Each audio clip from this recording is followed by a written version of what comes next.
उनका देखावा सादर किया गया है और इस देखावे के माध्यम से कृष्ण काल के उस जमाने में हुए अलग अलग कार्यों को और भारतीय संस्कृति को पुनः एक बार जागृत करने का एक कार्य यहाँ चल रहा है। लातूर में पिछले लगभग 100 वर्ष की परंपरा सेंट्रल हनुमान बाग में हमारे दादाजी बद्रीनारायण विठलदास जी भूतड़ा और उनके माध्यम से ये 100 साल पहले शुरू किया गया जन्माष्टमी का उत्सव का पर्व। और हर वर्ष जन्माष्टमी के पर्व पर नया नया देखावा सादर करना और भक्तों को उस कार्य के प्रति माहिती देना ये कार्य होता है। तो हर साल अलग प्रसंग अलग देखावा यहाँ किया जाता है और इन पिछले के कुछ सालों में वेदांत बालक मंदिर के छोटे छोटे बच्चों के माध्यम से इस कार्य को और अच्छा सोच मिल रहा है। तो ये छोटे छोटे बालक उस संस्कृति को, उस संस्कारों को और भारतीय जो अपना इतिहास है उसको जानने में जब वो खुद ये कार्य करेंगे तो उनको भारत का अतीत और अपना इतिहास मालूम होगा। आज यहाँ पर श्री कृष्ण जन्माष्टमी रोहिणी नक्षत्र के उपलक्ष्य में जो हो रही है उसमें जो प्रसंग है तो द्रौपदी के जन्म से इस प्रसंग की शुरुआत हो रही है। यहाँ पर महाराजा द्रुपद पुत्र कामेश की यत्न कर रहे थे और एक यज्ञ संपन्न हो रहा था। ऋषि मुनियों ने उसमें आहुतियां दी और देवता प्रसन्न होकर उन्हें पुत्र के साथ एक पुत्री भी आपको मिलेगी यह वरदान दिया। मगर महाराजा द्रुपद को पुत्री नहीं चाहिए थी, लेकिन भगवान का वरदान था तो पुत्र निर्माण हुआ धृष्टद्युम्न नाम से और पुत्री को नाम दिया गया द्रौपदी। द्रुपद की पुत्री द्रौपदी। तो ये दोनों उस यज्ञ से निर्माण हुए। अब ये यहाँ पर द्रौपदी का पात्र कर लीजिए है तो ये ऋषि मुनियों से अभिवादन करके महाराजा द्रुपद अपने पुत्र को तो अपने पास रखे, लेकिन द्रौपदी का तिरस्कार किया उन्होंने। जीवन भर द्रौपदी का तिरस्कार किया, लेकिन द्रौपदी अपने भाग्य से फिर पांडवों की पत्नी बनी। और फिर ये प्रसंग आगे बढ़ता है। द्रौपदी का पांडवों के साथ विवाह हुआ। उसके पश्चात वो जब पांडवों के साथ रहने लगी, भगवान श्री कृष्ण भी सम्मिलित हुए और आगे कई प्रसंग आते हैं। उसमें अगला प्रसंग है शिशुपाल वध का।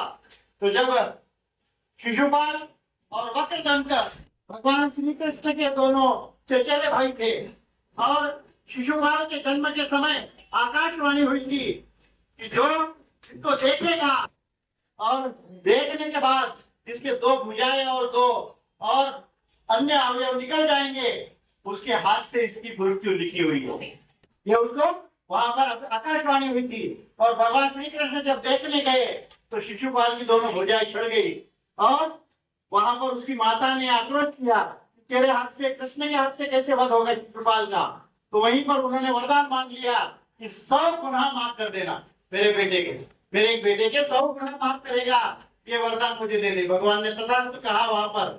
लेकिन ऐसा दिन आया, एक ही दिन में दरबार में शिशुपाल ने एक साथ 100 गालियां भगवान श्री कृष्ण को दी और वहां पर 100 गुनाह समाप्त होने पर भगवान श्री कृष्ण ने उसके माता को दिया हुआ वरदान याद दिलाया और सुदर्शन चक्र फेंककर शिशुपाल का वध कर दिया। वहां पर शिशुपाल वध करते समय भगवान श्री कृष्ण ने जब सुदर्शन चक्र फेंका तो उस सुदर्शन चक्र की गति से भगवान की उंगली में थोड़ा सा रक्तस्राव होने लगा, वहां पर थोड़ी सी मार लग गई। अब वो देखकर द्रौपदी वहां उपस्थित थी क्योंकि वो दुर्योधन का दरबार था और वहां पर उस दरबार में द्रौपदी ने अपने साड़ी को फाड़ कर वहां भगवान की उंगली को उस वस्त्र से बांधा और उस वस्त्र को बांधने के बाद भगवान ने वहां पर उसको भी आशीर्वाद दिया कि इसके एक एक धागे का ऋण मैं समय आने पर चुकाऊंगा। उसके बाद जो प्रसंग आता है, महाराजा धृतराष्ट्र के दरबार में दुर्योधन और कौरव एक बाजू में बैठे हैं, एक बाजू में युधिष्ठिर और 5 पांडव बैठे हैं और वहां युद्ध क्रीड़ा जुआ खेलने का काम चल रहा है। उधर से शकुनी मामा जो युद्ध क्रीड़ा में पारंगत थे उनको दुर्योधन ने नियुक्त किया था कि उनकी तरफ से पासे शकुनी मामा फेंकेंगे, लेकिन युधिष्ठिर को ये ध्यान नहीं आया कि हमारी ओर से पासे भगवान श्री कृष्ण फेंकने चाहिए थे। ये युधिष्ठिर को उस समय ज्ञान नहीं हुआ और युधिष्ठिर स्वयं जुआ खेलने बैठ गया अगर वो बात होती, युधिष्ठिर उस समय अगर भगवान श्री कृष्ण को याद करता कि मेरी ओर से पास है, भगवान श्री कृष्ण फेंकेंगे तो ये युद्ध क्रीड़ा ही कुछ अलग हो जाती। जहाँ युधिष्ठिर अपने आप पास से फेंकता गया, उधर तो शकुनी मामा छल और कपट से उस युद्ध को जीतता चला गया और वहां फिर उस कौरव की सेना ने अपनी विजय प्राप्त कर ली युद्ध में। और वहां पर जिस युधिष्ठिर और पांचों पांडवों ने अपना सारा दांव पर लगा दिया, यहाँ तक कि पूरा राज दांव पर लगा दिया, आखिरी में अपनी पत्नी को द्रौपदी को भी दांव पर लगा दिया। और ऐसा ये युद्ध क्रीड़ा का प्रसंग, और यहाँ पर ये कौरव और ये पांडव यहाँ पर, और फिर दुर्योधन दुशासन से आज्ञा देता है जाओ द्रौपदी को खींच कर लाओ, क्योंकि वो प्रसंग था। द्रौपदी ने उस शीशम महल में दुर्योधन को फंसा था कि अंधों का बेटा अंधा होता है। वो जब चल रहा था तो चलते चलते पानी में गिर गया, क्योंकि वो फर्सी ऐसी थी, दिखाई नहीं दी। और जब वो चलता था जहाँ पानी देखकर अपनी धोती ऊपर उठाया, वहां पानी नहीं था। तो द्रौपदी ने ऊपर मंजिल से उसको हंसते हुए बोला कि अंधे का बेटा अंधा होता है। वो बदला लेने के लिए दुर्योधन ने दुशासन से कहा कि द्रौपदी को खींच कर लाओ मेरे दरबार में। और मेरे दरबार में वस्त्र हरण का जो कार्य उन्होंने किया, यहाँ दरबार लगा है, महाराजा धर्मराष्ट्र राजा के रूप में मंच पर बैठे हैं, यहाँ पर भीष्माचार्य उनके पितामह वहां बैठे हैं, गुरु द्रोणाचार्य, गुरु कृपाचार्य और धृतराष्ट्र के भाई विदुर मंच पर यहाँ दिखाए गए हैं कि उनका दरबार यहाँ लगा है। उस दरबार के सामने द्रौपदी का चीरहरण, वस्त्र हरण हो रहा है। ऐसा ये प्रसंग यहाँ पर मंच पर यहाँ दिखाई देता है। ये सब लोग धृतराष्ट्र से विनती करते हैं कि ये मत होने दो। भीष्माचार्य ने भी कहा कि ये मत होने दो, कृपाचार्य ने भी कहा, द्रोणाचार्य ने भी कहा, और यहाँ तक कि विदुर ने भी कहा कि ये अन्याय अधर्म यहाँ मत होने दो। लेकिन धृतराष्ट्र जैसे आंखों से अंधा था, वैसे नीति से भी अंधा था। वो अपने दुर्योधन के बातों में आ गया और उसने उस पर कोई निर्णय नहीं लिया। ये कार्य हुआ, द्रौपदी वस्त्रहरण का काम यहाँ से हुआ।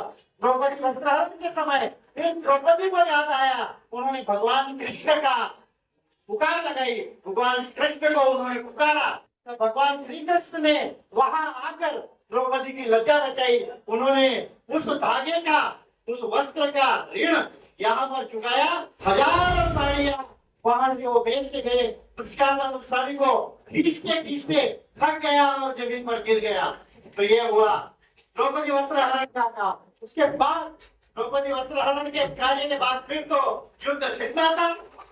पांडवों को 13 वर्ष का वनवास था, 12 वर्ष का वनवास और 1 वर्ष का अज्ञातवास।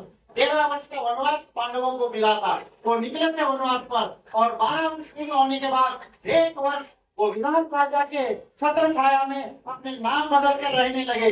पांडव विराट राजा की छत्र छाया में अपना 1 साल का अज्ञातवास पूरा किया, और वहां से आने के बाद फिर महाभारत का युद्ध छिड़ा। उसके पहले भगवान श्री कृष्ण ने जाकर इसी दरबार में 2 बार शिष्टाई की। वहां पर कहा कि आप 5 गांव दे दो, 5 थोड़े जगह दे दो, ताकि ये 5 घर में रह सके। बस इतना।